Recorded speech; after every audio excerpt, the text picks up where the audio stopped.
So Tamar was married to one of Jacob's sons. His name was Er. Was killed. Now, it doesn't say why, but it just says he was killed. So that makes Tamar a widow.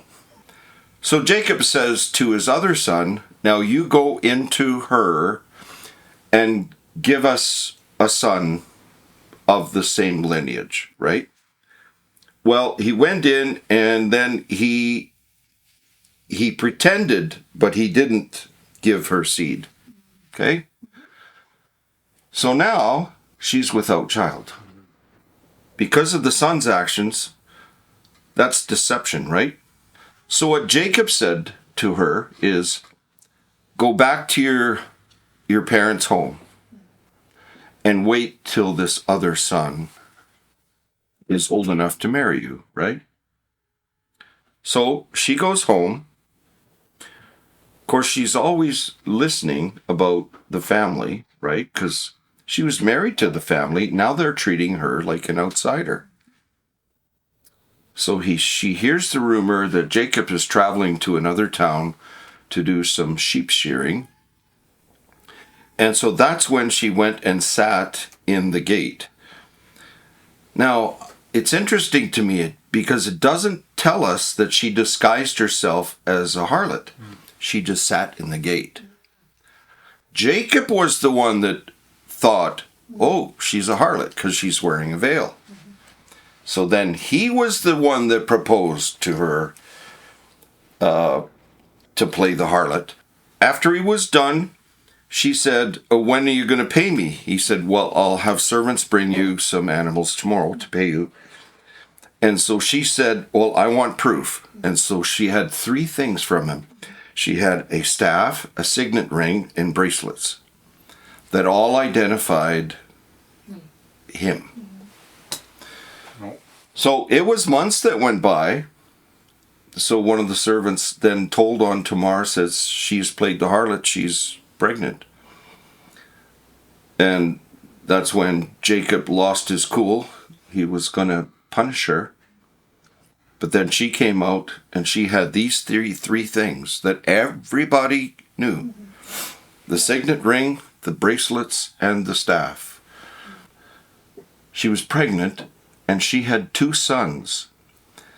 Now, I remember telling you that she had become a part of the lineage of the people of God. More than that, she was the lineage of Christ. Because she had twins. Their names were Pharez and Zareph. So the one son became the father, the great father of David. Yeah, she becomes part of the lineage of David. Even when you get to the New Testament, there it is. His name was Pharez. Now remember, the PH sometimes is translated into the P, like the PH is in Hebrew, but by the time you get to the Greek, it's P. So it's Pharez or Perez. It goes through just a slight change in pronunciation, that's all. I find these stories fascinating. Now, guys, there's even more that I could tell you. Because you guys had mentioned the name Ruth. Remember, Ruth came into the lineage of Christ by faith. So she married Boaz, and then, of course, Ruth came to serve under him, and they fell in love, and Ruth and Boaz become a part of that same lineage. Boaz was the great-great-grandson of Pharez, the lineage of Tamar and Judah. It's all connected. These people coming in by faith. Yeah. And then I studied, I was intrigued with this whole subject because, we just talked about it a few weeks ago. Mm-hmm. Then Rahab, same thing. By faith, she put trust in the spies. And her whole household was saved and delivered. Like father, mother, servants, her whole, everything. All her belongings. So that really shows you that why we need faith. Yeah. She's another one that's listed in Hebrews 11. All these great people of faith. Rahab's one of them. Yeah. Yeah. By faith, she protected the spies. So now we understand why genealogy is so important. Oh, yeah. The genealogies. Yeah. Not only in the Old Testament where the genealogies are listed, like the genealogy of David is in the Old Testament, but then in Matthew and Luke, you have two slightly different genealogies, both coming back to Joseph and Mary. Yeah. But Pharez and Tamar, the story of Tamar, are both in both genealogies. Oh, really? And they go back to David.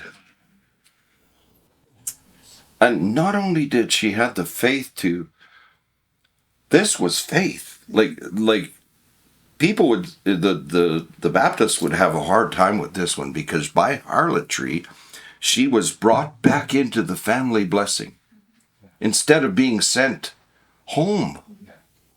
See, all of this talk about, she committed adultery. No.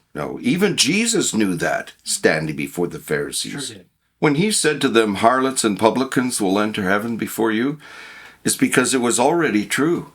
They knew the genealogy. Yeah, I suppose, but it never dawned on them. It's sort of like people reading the Bible today. Yeah. All they see is the standards, rules, and regulations. They don't see the inspiration of Scripture.